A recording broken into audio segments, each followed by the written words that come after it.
este momento hemos recibido 2 informes preliminares sobre 20 productos.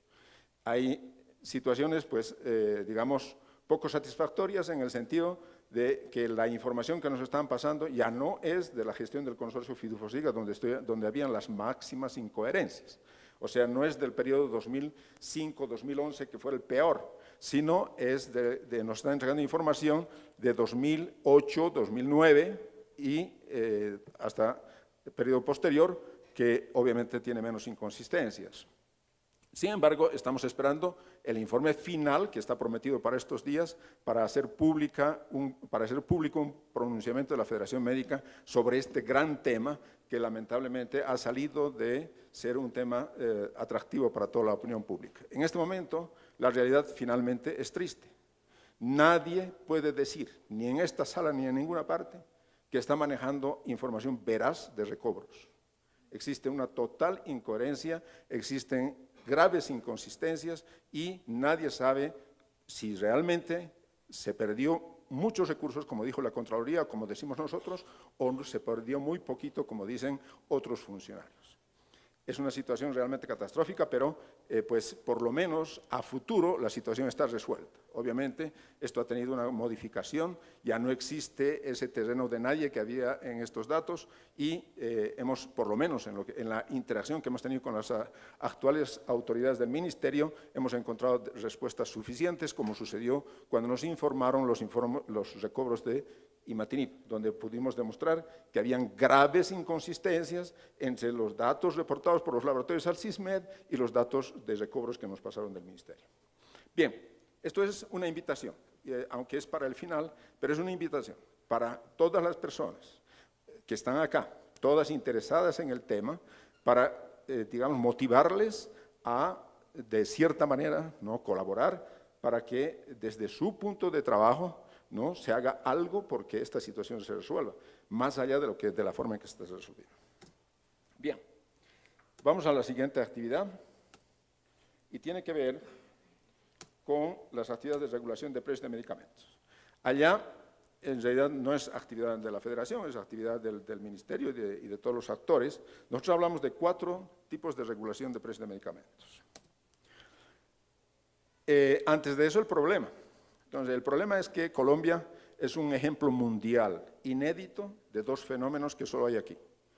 El crecimiento exponencial de recobros, que es una, digamos, destinación masiva de recursos sin control, porque eso es lo que estamos demostrando con lo otro, y lo otro que es el tema de los precios exorbitantes, ambas ligadas al periodo de desregulación. Al respecto, nosotros hemos especificado claramente nuestro apoyo a las actividades de regulación que se han producido, comenzando por la primera regulación, que es la basada en valores máximos de recobro. Aquí tenemos un resumen de lo que fue la posición de la Federación Médica. Nosotros dijimos que esa regulación era parcial e insuficiente. Parcial porque afectaba solo los precios institucionales e insuficiente porque habían precios excesivamente elevados. Y aquí está, digamos, la discriminación que hacíamos de cuáles eran y, además, las consecuencias que tenían. No es el momento de detallar.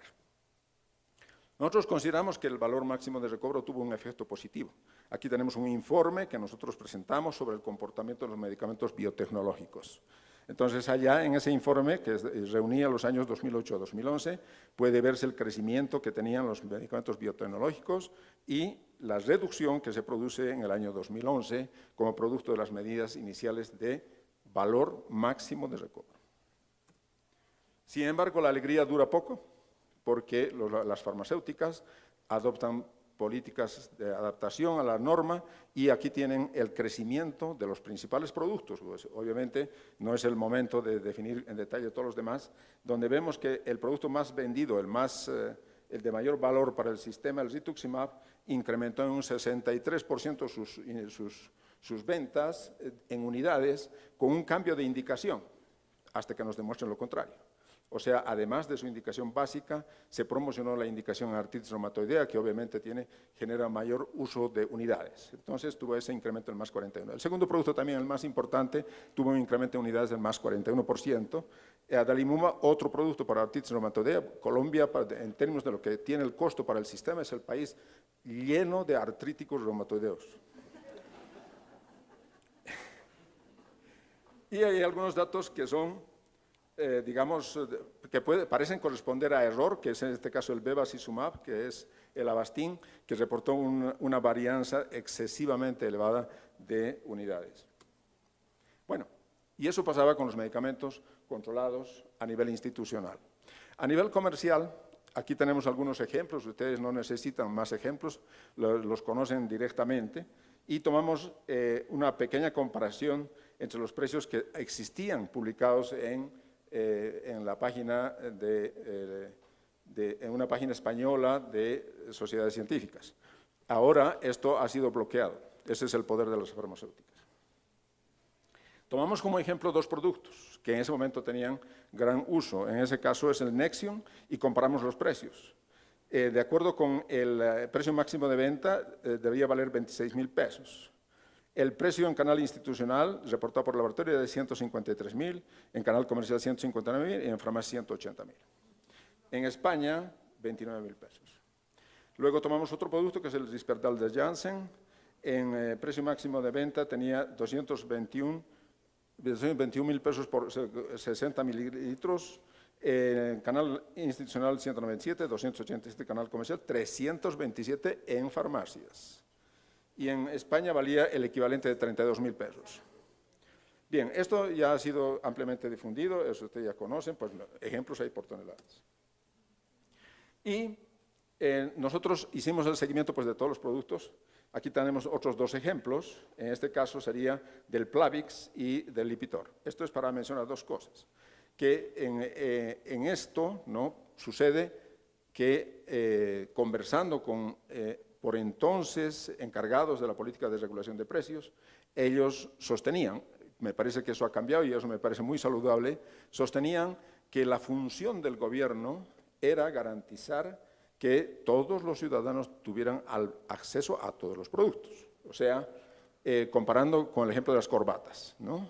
Que todo el mundo pudiera comprarse las corbatas a su gusto, ¿no? Entonces, la función del gobierno era presentar digamos, la oferta que no había, se manejaba con reglas de mercado, eso es en resumen. Nosotros en esa oportunidad, pues obviamente sostuvimos que los medicamentos no eran corbatas y que había un tema de intermediación o de, digamos, pérdida de la soberanía del consumidor que hacía totalmente diferente el manejo de precios. Sin embargo, ¿no? Este ejemplo muestra que los pacientes, ambos productos están en el POS, los pacientes que saben, que están informados, entonces ellos pueden ir a su EPS y tener el producto prácticamente gratis. O saben, y están bien informados, saben que los genéricos son buenos, ese cuento de que los genéricos son malos es ya pues, solo para los desinformados, ¿no? Y entonces pueden adquirir un genérico a costos muy reducidos. Pero finalmente existimos médicos que prescribimos con el criterio de que existen marcas y que la marca significa calidad. Entonces, esos pacientes son los que pagan estos precios. Ahí está la comparación de cuánto está el precio en un par de farmacias, cuáles eran los precios reportados y cuál era el precio en España. Bien. Nosotros, después de esta regulación por valor máximo de recobro, aplaudimos la aparición de la regulación por referencia internacional. Entonces, usamos la frase de que era un paso en la dirección correcta. Y aquí tenemos unos gráficos, pues hicimos informes y toda la cosa. Aquí tenemos unos gráficos comparativos de los mismos productos de alto impacto de la anterior diapositiva, donde se ven los distintos precios. Precios registrados antes de la regulación, precios con valor máximo de recobro y precios con referencia internacional. Obviamente, el beneficio era muy bueno. Hay un caso así que es alegórico prácticamente, y era lo que sucedía con el Novo 7 de 120 en esa época. Entonces, ustedes tienen aquí los precios reportados por canal mayorista, precio máximo, por canal institucional, precio máximo, en fin, todos los precios que ellos reportaban, el precio promedio por canal institucional y el precio de venta del medicamento. Y este es el precio con BMR, con valor máximo de recobro. O sea, el BMR de este producto era de 14 millones, equivalente a lo que estaba reportando. Y el precio en España era 3 millones y el precio con la nueva regulación quedó en 3,5 millones. Entonces, nosotros con este tipo de argumentos apoyamos la regulación por referencia internacional. Sin embargo, aparece un nuevo tipo de regulación. Esperamos, tenemos ilusión de que puede ser mejor. Y se trata la regulación por DIP, por declaración de interés público.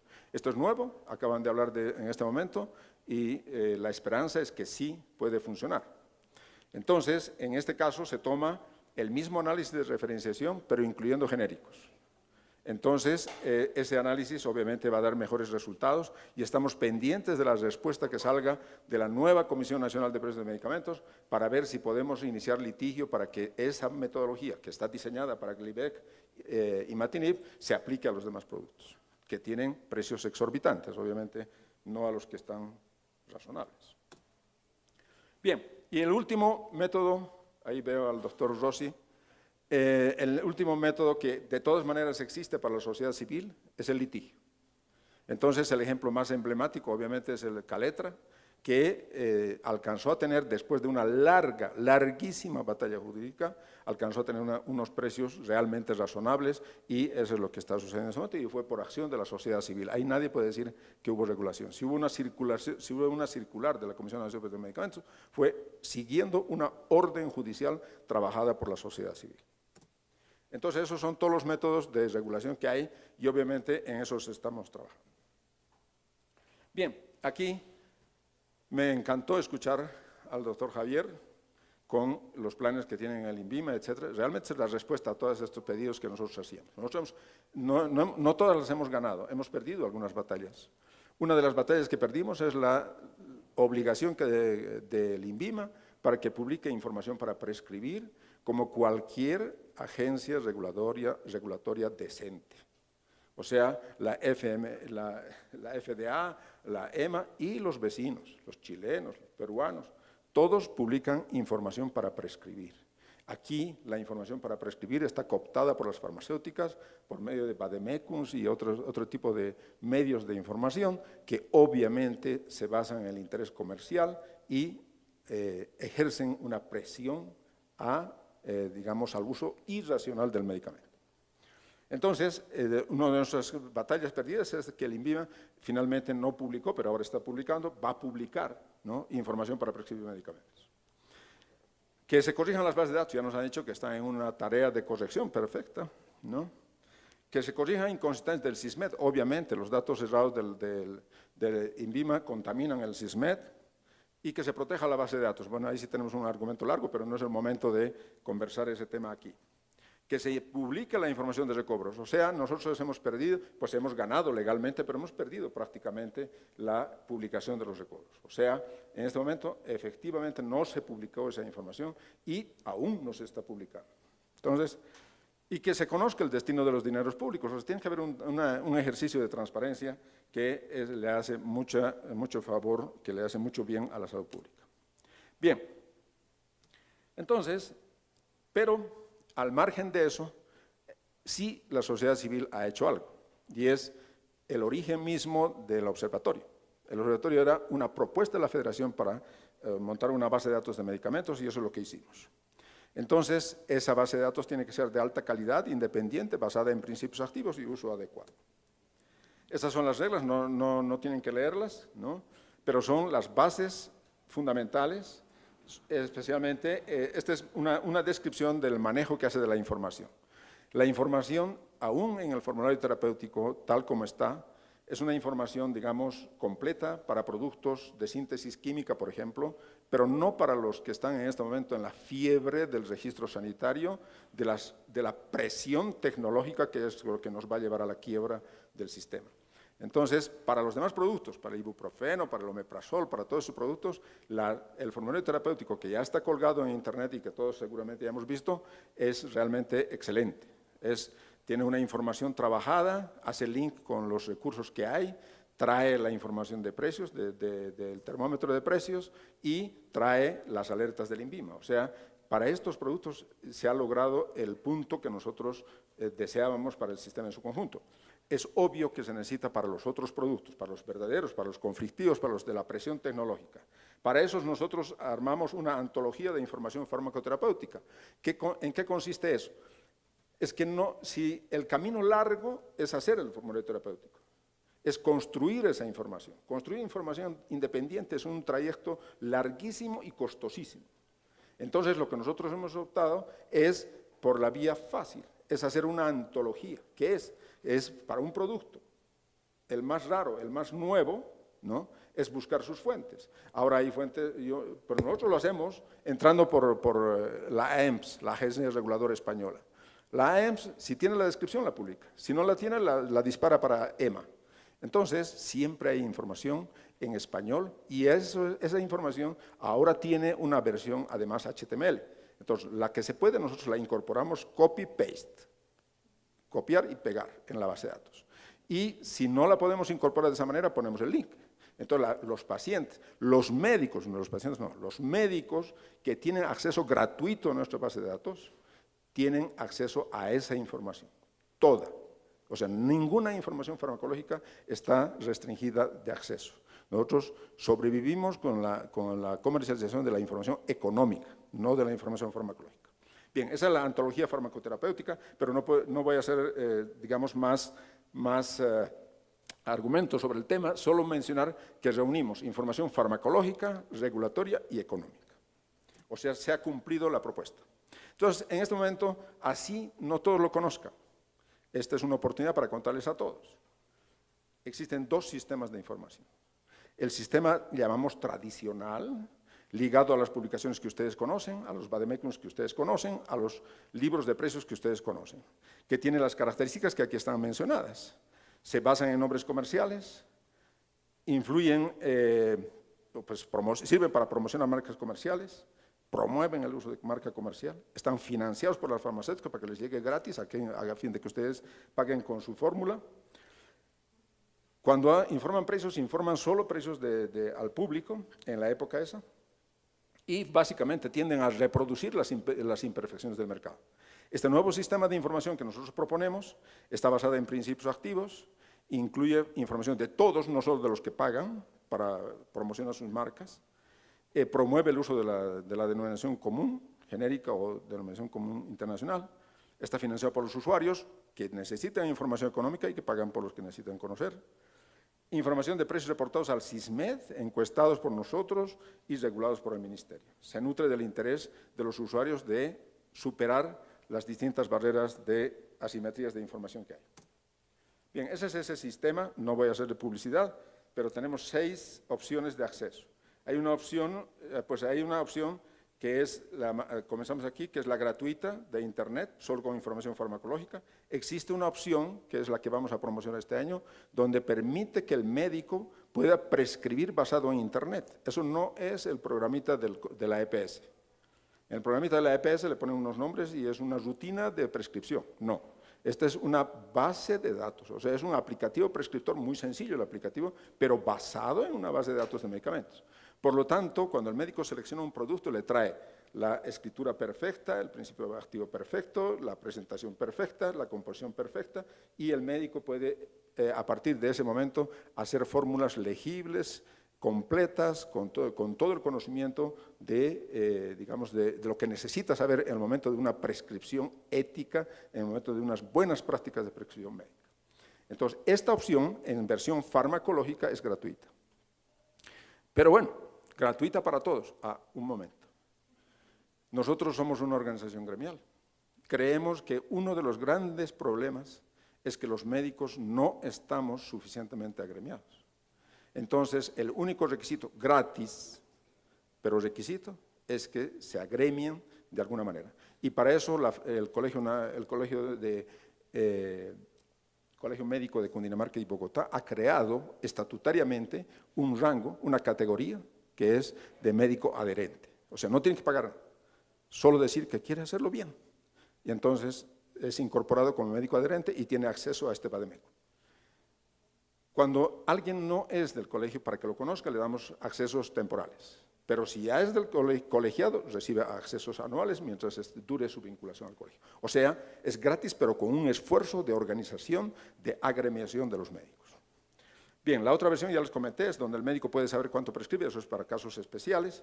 Y tenemos unas versiones simples en Internet y unas versiones profesionales robustas, como dicen los ingenieros, base de datos para pues, grandes usuarios, EPS, los mismos laboratorios, los que no nos tienen en lista negra, en fin, para la gente que hace... Bueno, entonces, pues yo sé que es imposible en tan corto tiempo contar todo. Ahora solo voy a contarles lo que estamos haciendo en este momento. Y no lo que estamos haciendo sobre lo grande, sobre lo pesado, que eso es grave, sino esto que hemos lanzado a propósito de dos cosas. Uno, de lo que nos parece una buena iniciativa del Ministerio en el sentido de publicar su termómetro de precios y de publicar su Clic Salud. Entonces, creemos que eso debe motivarnos a todos, nos ha motivado a nosotros, para contribuir y apoyar este esfuerzo del Ministerio con lo que uno puede hacer. Entonces, esto es lo que nosotros podemos hacer y aquí mostramos. Este es un gráfico del aplicativo, obviamente, en termómetro de precios. Tomamos un ejemplo que es el esomeprazol y el aplicativo publica en orden de valor. Entonces, pone en color verde el que considera que es más económico y en color rojo el que considera que es más costoso. Entonces, nosotros creemos que ahí hay dos cosas que seguramente ellos van a revisar, pero sugerimos que lo hagan. Primero, la clasificación por precio creemos que no es la más conveniente, no es educativa. Y el precio que toman para estos cálculos es el precio máximo reportado por el laboratorio. Creemos que ese es un precio que tiene muchas inconsistencias. Entonces, pues les hacemos la sugerencia de que vean otro tipo de precio, porque fíjense este error, que un producto que el esomeprazol, disque de Takeda, vale 723 pesos la pepa, omeprazol de 20 miligramos. Biotoscana dice que vale 154.000 pesos la pepa. Entonces, eso sucede porque hay un error de reporte. Entonces, el sistema tiene que tener una protección en el sentido de que filtre esas cosas. Entonces, el tomar precios promedio, por ejemplo, puede funcionar. Nosotros aquí mostramos solo para ver la diferencia que nosotros consideramos educativa. Entonces, ahí viene el segundo hecho, ¿no? El primer hecho es que el Ministerio ha publicado estas cosas que nos parecen muy buenas. Y el segundo hecho es que, lamentablemente, un médico, ¿no?, para vergüenza nuestra en la Federación, es el autor de una ley llamada antigenéricos, que ustedes han conocido por la prensa. Nosotros hemos hecho un esfuerzo por entender los argumentos del doctor y entendemos los argumentos del doctor. El doctor, ¿no?, propone que hay que darles a los usuarios del sistema medicamentos de calidad con aseguramiento de calidad. De acuerdo, eso hay que hacer. Pero lo que el doctor no hizo la diferenciación es en lo que él entiende como marca y lo que él entiende como genérico. Entonces, omitió dos consideraciones que son fundamentales. No sé si todavía aquí está el doctor Javier. Existe una resolución del INVIMA de abril, publicada en el Boletín Jurídico número 40, donde Colombia resuelve el tema de bio-bio. Se acabó. Ya no hay más tema de calidad, pues se va a implementar. No hay más tema de calidad. Otros países resolvieron ese tema con distintas vías. Los brasileños resolvieron el tema del bio-bio o aseguramiento de calidad por esta vía, ¿no?, con exigir bio-bio prácticamente a todos. Los mexicanos resolvieron el tema con sus medicamentos similares. También.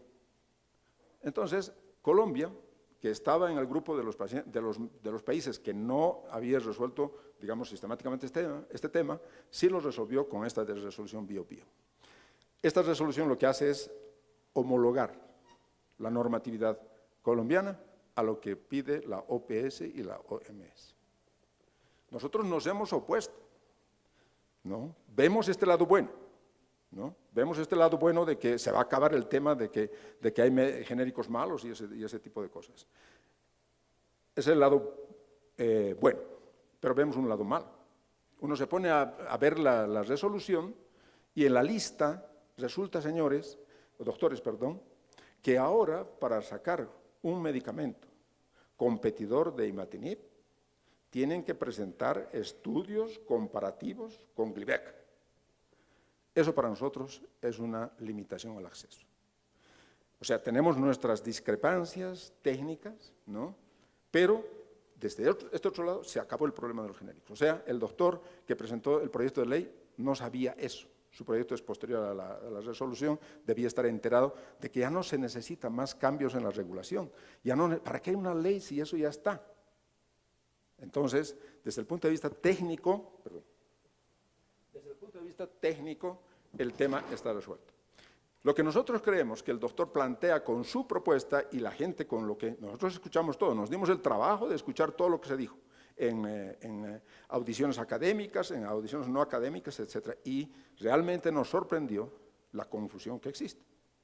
Hubieron argumentos de todo tipo, pero no lo que debe haber, que es lo que nosotros decimos junto con el Colegio Nacional de Químicos Farmacéuticos, que debe haber una clasificación mercadotécnica. Porque una cosa es la cosa técnica y ya está resuelta, y otra cosa es la cosa mercadotécnica, y tiene implicaciones directas en el tema. Entonces, estos colores que aparecen en ese gráfico implican eso.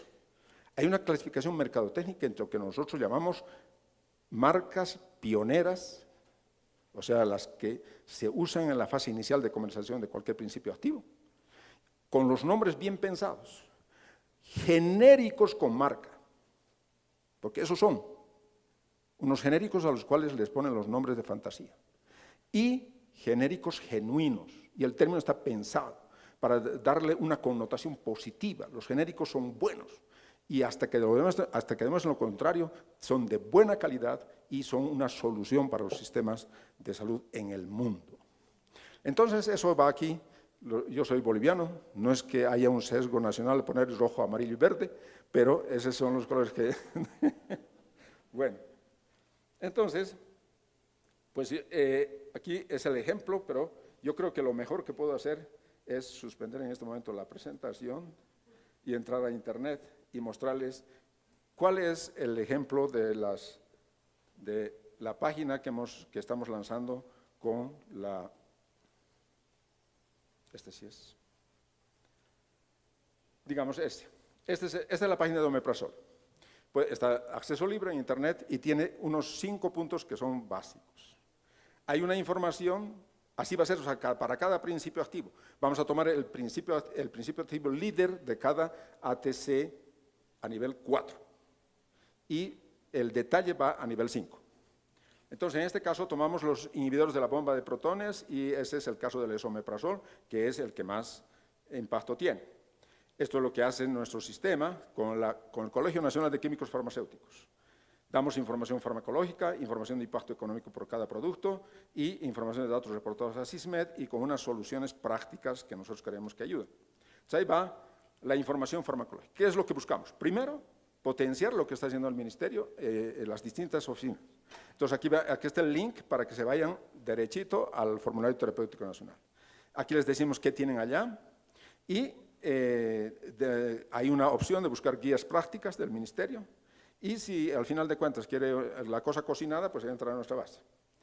Luego mostramos la clasificación ATC, ¿no? Para que se sepa cuáles son los medicamentos de su grupo y está resaltado obviamente el que está en estudio. Luego damos unos links a los sitios donde hay información que en nuestra opinión es la más favorable, o sea, la más conveniente para manejar científicamente el tema. Y hacemos búsquedas activas. Por ejemplo, sabemos que hay ciertos sitios españoles que hacen búsquedas especiales, hacen informes especiales, ya sea de evaluación farmacoterapéutica o evaluación farmacoeconómica. Entonces, y si no está, le ponemos que no está disponible. En fin, ahí tienen una cantidad de links para el que quiera enterarse más, ahí está toda la información. Luego viene un pequeño análisis económico, no es un súper estudio de mercado, es un pequeño análisis, solo para saber que por tema de precios la evolución del esomeprazol es constantemente creciente, la evolución del omeprazol se ha estancado un poco y los otros son insignificantes. Bien. Y en unidades se ve una diferencia, es que sí hay unos patrones de conducta. Sí, los médicos están prescribiendo más esomeprazol que omeprazol y ahí están los datos, con datos reportados al SISMED por los propios laboratorios de los años 2012, 13, 14, 15. un pequeño análisis del mercado ahí para que sepan que si están efectivamente recetando lo último o qué. Y aquí viene lo que es la diferencia con termómetro de precios. Entonces, primero es una base de datos, la que bota este informe, por lo tanto es un poco más completo. Entonces, tiene el total de unidades vendidas el año 2015, el total de unidades vendidas en valores, tiene el total de unidades en el último periodo, o sea que ya está más actualizado, porque aquí ya es primer trimestre, el termómetro está en el último trimestre del 2015. Pero más importante que todo eso es que tiene nuestros datos encuestados de precios. O sea que no es lo que el laboratorio les reportó al SISMED y que el paciente a partir del termómetro tiene que calcular el número de unidades porque le dicen que cada pepa vale tanto, entonces hay que ver cuántas pepas son y luego, desde que hizo ese cálculo, tiene que enfrentarse con el que le va a vender y no le puede decir, vea, esto han reportado y esto es lo que usted me tiene que vender. Entonces, no estoy ridiculizando, sino estoy mostrando el aspecto práctico del tema. Entonces, aquí, ¿no? Para nosotros, por lo menos, está la organización basada en precio público encuestado. Valor único por pepa, igual que en Clic Salud, pero de precios encuestados en el mercado. Y eso nos ha obligado, junto con el colegio, a publicar el aplicativo que usamos para buscar precios. Entonces, ustedes entran a cualquiera de los sitios del colegio nuestro, de estos boletines que van a recibir, y allá encuentran un pequeño aplicativo. No es ninguna cosa mágica, es un ejemplo de Google, ¿no? Donde usted digita el nombre del producto y la concentración y le bota todas las farmacias, están seleccionadas. Más de 10 farmacias de Colombia, para que no se vaya a buscar otra parte, ¿no? Más de 10 farmacias de Colombia que les dice el precio tal cual está en ese momento en las farmacias. Bien, entonces ese es el precio que sirve de referencia para organizar. Finalmente está la división de colores que no se nota bien, pero abajo, ¿no? Está en rojo la marca pionera, en amarillo están las marcas secundarias, genéricos con marca, y en verde están los genéricos genuinos. Entonces, ya ustedes saben, salen de esta conversación con un convencimiento claro. Hay muchas prácticas perversas alrededor de los genéricos con marca. Lamentablemente, los laboratorios que hacen eso generalmente son nacionales. Pero existen prácticas aún más perversas. El hecho de tener genéricos con marca implica que a un genérico se le pone un nombre de fantasía, y eso puede hacerlo una cadena de farmacias, puede hacerlo una cooperativa de médicos, para vergüenza nuestra, puede hacerlo cualquier persona natural. Coge un producto genérico y lo registra con un nombre de fantasía y es un famoso producto de marca. Y entonces comienzan los cobros. Vayan ustedes en este momento a cualquier droguería Copidrogas, vayan con una fórmula de un producto genérico y les van a decir que el genérico no es bueno, que ellos tienen una supermarca y revisen, es una marca, es Icon y es de las droguerías Copidrogas, de la cadena de droguerías. No quiero hablar de otras cosas.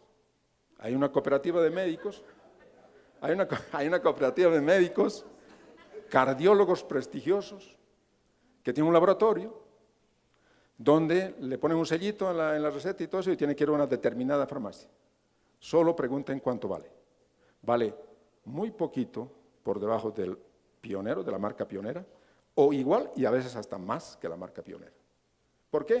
Porque es un genérico al que le han puesto un nombre que identifica el negocio. Entonces, por eso es que nosotros en estos productos de las líneas amarillas diferenciamos dos grandes grupos. Hay genéricos con marca que están jugando limpio. Por lo tanto, valen casi como los genéricos. Ahí está, hasta metidos entre los genéricos genuinos.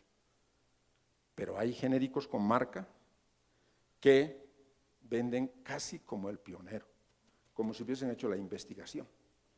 Y lo único que dicen es que están promocionando sus costos, están pagando sus costos de promoción. Pues ellos que paguen sus costos de promoción no tienen por qué pagarle al paciente. Entonces, este es el tema. Eso es en el sistema nuestro, como ven, la clasificación no es por el más costoso o el menos costoso. La clasificación es por qué es cada producto. ¿Es un genérico con marca? ¿Es una marca pionera? ¿O es un genérico genuino? Y por concentración, esto es para esomeprazol de 20 miligramos, esto es para esomeprazol de 40 miligramos, y ahí tienen toda la oferta disponible, ¿no? O sea, el producto que no está aquí es que no reportó, que no está en INVIMA, está como dicen por ahí, falsificado. Y están las formas inyectables. O sea, cada principio activo se va a tratar así, y formas especiales, la de 10 miligramos y la de 5 miligramos. Como les decía, eso lleva, porque eso, así nosotros fuéramos los más veloces y tuviéramos un regimiento de digitadores, no podríamos actualizar la base de datos con la velocidad con que cambia el mercado. Por lo tanto, hemos puesto este aplicativo, que es el que nosotros usamos. Ustedes simplemente, hagamos un ejemplo, ¿no? Hablando de esomeprazol, digamos esomeprazol de 20 miligramos, que es lo que estamos viendo, y ustedes le hacen clic ahí, o aquí, no me va a hacer quedar mal. ¿Ah?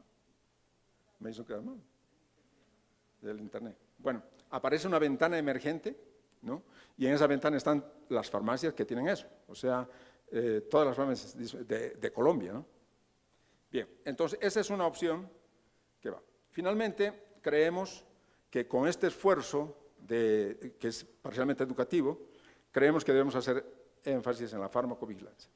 Sin farmacovigilancia nos vamos a quebrar. El gran defecto del sistema de salud es que no está haciendo farmacovigilancia, y el doctor Javier, que no sé si todavía está aquí, ¿no?, dijo que hay unos planes para hacer, es verdad. Entonces aquí está. Todos estos son los links a los esfuerzos del INVIMA para hacer farmacovigilancia. Está cómo registrarse, cómo hacer, en fin, todas las guías, nosotros apoyamos que se haga farmacovigilancia y tenemos un proyecto concreto de farmacovigilancia basada en recursos de sociedad civil, pero no vamos a dar noticias anteriores. Bueno, eso es. Bien.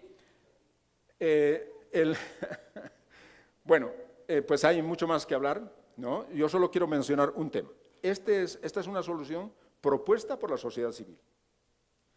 Moraleja, la sociedad civil puede hacer muchas cosas con más solidez y más duraderas en el tiempo que incluso el propio gobierno. Alguien me decía que ser funcionario del gobierno no era tan bueno. Primero, porque el poder es fugaz.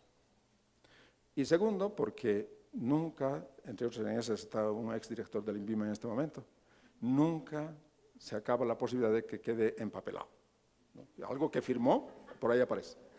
Entonces, yo creo positivamente que la sociedad civil organizada es parte de la solución. Eso hay que hacer, hay que organizarse de la sociedad civil, y el trabajo no tiene la volatilidad de lo que hacen buenamente los distintos funcionarios. Hay que apoyarlos, hay que apreciar el trabajo que hacen, pero hay que trabajar consistentemente desde la sociedad civil. Es la invitación que hago para terminar.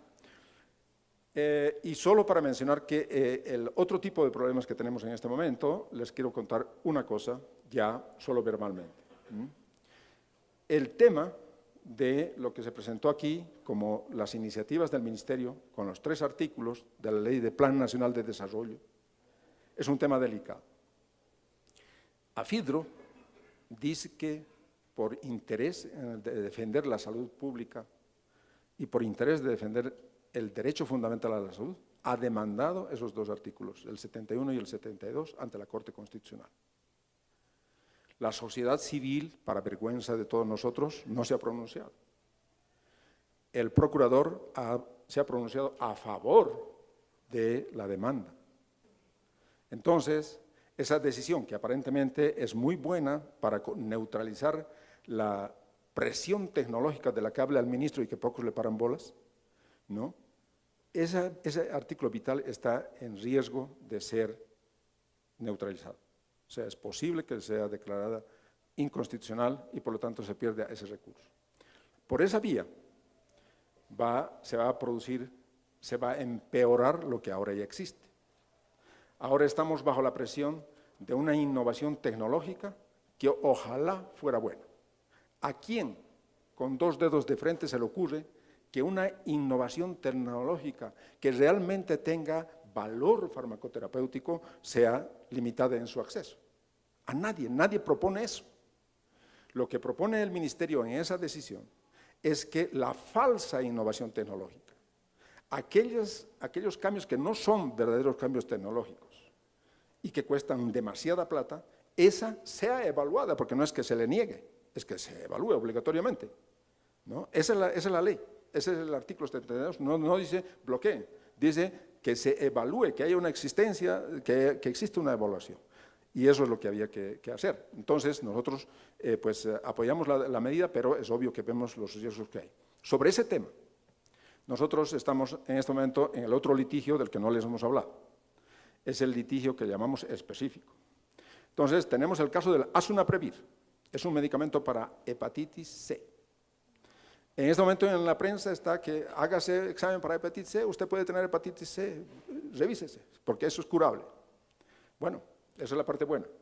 La parte mala es que en este momento, para asunaprevir, hay una gama de productos tecnológicos que no todos son verdaderos aportes terapéuticos. El asunaprevir es uno de ellos. ¿Por qué?